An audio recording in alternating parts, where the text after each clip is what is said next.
我们跟一般的商业媒体不完全一样的是，我们背负的，我们不是为了某个财团的或某个势力的老板，我们是为了公共媒体的为广大的观众的收视而去建构我们的内容。加油一下！对。我这样讲，让你会觉得是我站在本位主义讲嘛，好像台视他也觉得他很不平。可问题是，我们华视要先讲说，我们要跟谁比？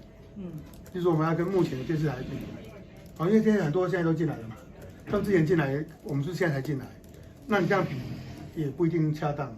可是对我纯粹内容来讲，我也不认为我会输他们。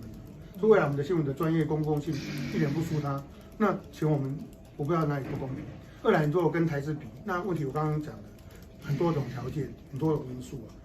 那我其实这部分有些也不方便讲，因为你知道媒体那个有系统台，有生态，各种生态要平衡嘛。生态是平衡说每个不同的电视台会代表不同的势力。那会不会有一个势力它是比较大的？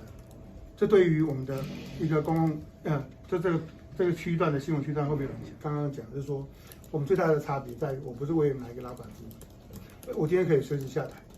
你可以看到我们老三台的其他的总经理，你去问一下他们工作多久，他们都工作多久，在那一台可以做10几年、20年、30年都有。可是华视的总经理都做多久？我现在3年算是里面少数比较长，差不多2年，表示我们没有为了自己的利益而在赌。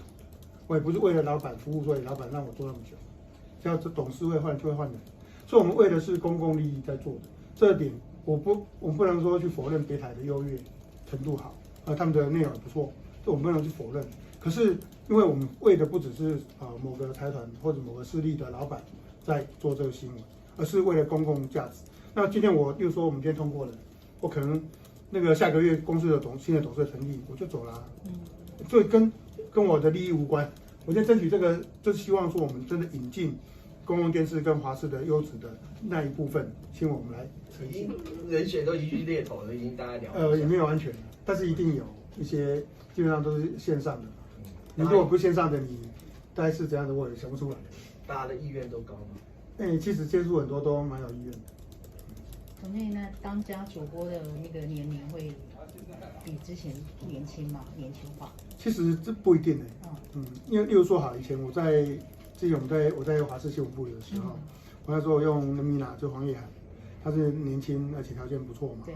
可是到了到52台的时候，我的衡量不是只有晚间那一个，我衡量是整个所有时段的各个主播，那还要重视一点是华视的识别度。所以你要看到华视跟看到别台的差别在哪里？你必须要让有识别，所以我必须要有比较成熟专业的，就是已经素有名望的主播。那当然也要有年轻的，比较气息新兴的主播，这样搭配才有办法让观众觉得，这个台是蛮有深度、有丰富性的。